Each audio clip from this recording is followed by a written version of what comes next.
Greetings, Legion. I am outside the Scarborough Spa for the end of Fortress 2025. It has been an absolutely sensational weekend. Phenomenal bands. I will talk all about them on the recap video that I'm going to post. But just wanted to give you guys a sense of how beautiful the surrounds and the environment is here. You kind of get to look over the whole bay and the beach line here at Scarborough. And it really is something very unique and something cool. So what I thought would be fun for those of you guys that haven't been to Fortress yet is to take you on a walk through the venue and just kind of show you what you could expect when hopefully you scrape together enough of them pennies next year to be able to afford a ticket. So follow me. We're going to make our way through the entrance first and foremost. I think that Fortress is busy playing right now. We start at the entrance. From the entranceway, we get past these two lovely people who've been doing the wristband exchange and the tickets. We then have before us the first big bar, and to my left, we've got the merchandising area. They've added quite a bit to this over last year, although quite a lot of the merch stands are now taken down. I think there were a couple of bands that were just so well received that they sold out of basically everything inside of a couple of hours. I think the Fortress merch, if I'm not mistaken, sold out inside of about half a day. So yeah, people are going to be walking around with a lot of fresh t-shirts come the other side of this festival. Anyway, moving swiftly along.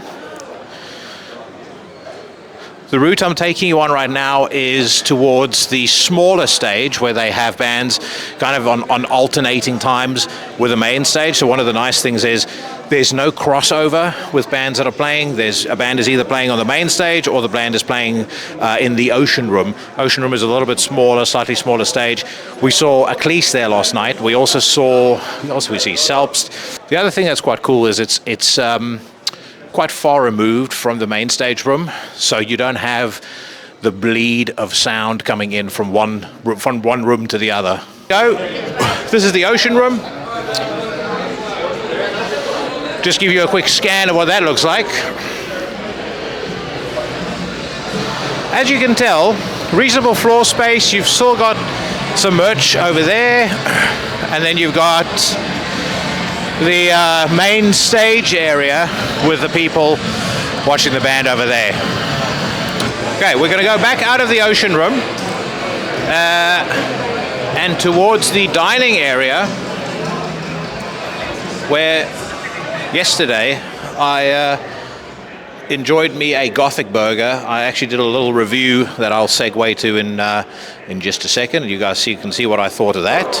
All right, so I'm at Goth Burger, which is one of the 3 eateries that they have in the Esplanade area in the venue.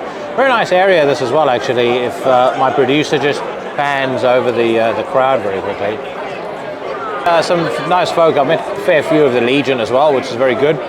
The main reason that we're here is because I want to try out this Goth Burger, and I did say to Chris that my standards when it comes to burgers are exceptionally high.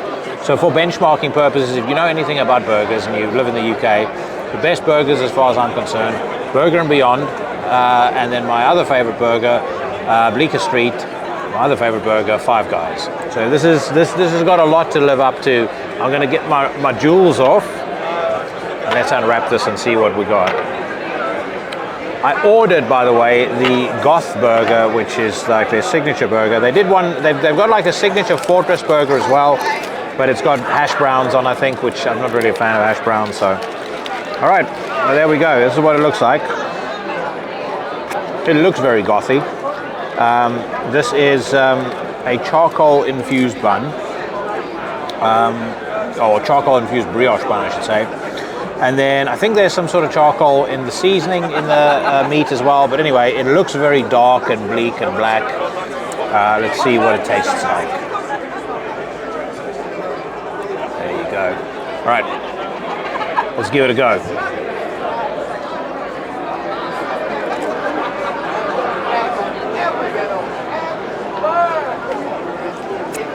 That's very good. Very good. The bread's nice and soft. I don't like bread that's too crispy or dry. It doesn't taste dry. not overly crispy either. Nice seasoning on the burger. I think the pickles, everything else works really, really well. I've got something stuck in my throat, which is why it sounds like I'm about to start crying. But the only reason I would want to cry is because of how long I had to queue, which was at least 50 minutes. That drove me fucking insane. But yeah, as far as the taste of the burger, it's good stuff. Is it Burger and Beyond? No. But Burger and Beyond have a secret weapon, which is dry-aged beef. They're not using dry-aged beef here. I'm not sure what their blend is. I'll see if I can speak to Chris about it and find out. But yeah, good stuff. If they're at a festival and you're hungry, highly recommend them. I also think there's a couple of familiar faces in the dining area at the moment that, nearly had us an accident there. A couple of familiar faces in the dining area that maybe we can go and say hello to. That has honestly been one of the best parts of Fortress 2025, has been the number of people that you recognize from last year that you say hello to. And it's kind of like there's a feeling of homecoming and a real feeling of community, which absolutely has made this year's experience one of my favorites to date. Not just of Fortress Festival, but of any festival.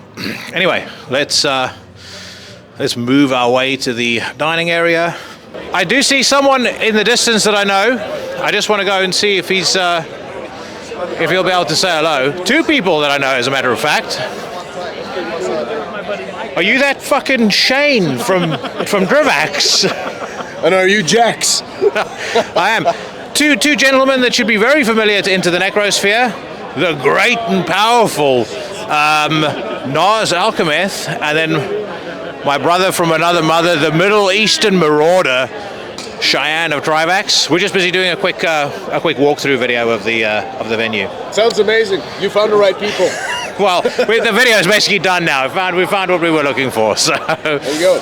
All right, we're gonna go check out the main hall. We'll be back with you guys in a bit. You can see you've got your choice this year of Gothic Burger, Deutschland Deli, and then Italian place. I did eat at Deutschland Deli and Gothic Burger. Didn't try the Italian place. What is nice is if you don't want to eat any of the food here, there's tons of spots down the promenade where you can get some really good food. We had a really delicious Italian meal earlier, so yeah, loads of places to eat, loads of things to do if you want to chill out and kind of take a break from black metal. Although if you do want to take a break from black metal, you're a pussy. Okay, we're gonna go check out the main hall next, although we're gonna have to fight traffic to do so, because I think these folks are all rushing in to go and see Fen play at the Ocean Room. And watch our podcast. Thank you very much. All right, brother. Yeah. Hold on. We'll wait for the outpouring to finish up, and then I'll show you what the main hall looks like. Oh, thanks, brother.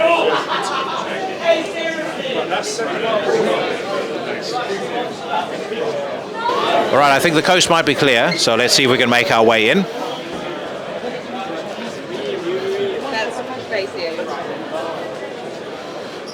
All right, let's wait for these folks to come out, and let's check out what the main hall looks like. So as you can see, there's quite an impressive amount of floor space here. I'm not 100% sure what the capacity of this is going to be, I reckon it's about 1,200 people total that could fit in here relatively comfortably. It's quite an old building. I think the word stately would come to mind, which means it's got a little bit of an echo. But today in particular, day 2, I think the sound engineers, big shout out to them, have really, really nailed it. The sound has been fucking sensational for Abduction. It sounded great for Ulcerate. It sounded great for all the bands that I've seen today. So yeah, just to give you a view, you can also sit upstairs, which is quite nice. So if you're, a South African man of the age of 45 and you've drunk maybe a few too many beers, you can go sit upstairs and watch the bands too. But this is the main hall, and then if you walk this way, I'll show you guys what the theater room looked like earlier in the earlier in the day. I had the almighty NecrosHorns with me at in that theater for a live podcast. That episode I will drop at some point pretty soon. I also had the Watcher from Fen. Always a fucking great guy to talk to. He was in there with me, and then Dael of Cult Never Dies spoke to everybody from Agalok. So if you're an Agalok fan, I'm sure you will see that video floating about at some point soon. But yeah, up the stairs here. They had some acoustic performances here yesterday. Sylvain played, Darker played. I did not manage to catch it because I was busy with other stuff. But yeah, you can give it a scan. I think it might be locked. God fucking damn it. So there you go. Fortress 2025 is in the books. You didn't get to see the Spa Theatre on the inside because the fucking door is locked, but you'll get to see it when you check out the conversations that I did with NecrosHorns as well as with Frank from Fen. But I just want to say massive thank you to Gary and all of the organizers at Fortress Festival for a phenomenally run event. If you haven't been here, you seriously need to make a plan to come for 2026. As I may have mentioned earlier in the video, Old Man's Child has been announced for 2026. I'm sure there's going to be loads more coming. And this is just a really unique, great, positive vibe and a fantastic place to be. So hopefully I will see you in a year's time. For those of you that have been here, I hope you enjoyed yourselves. And as always, I'll see you bad motherfuckers again next time.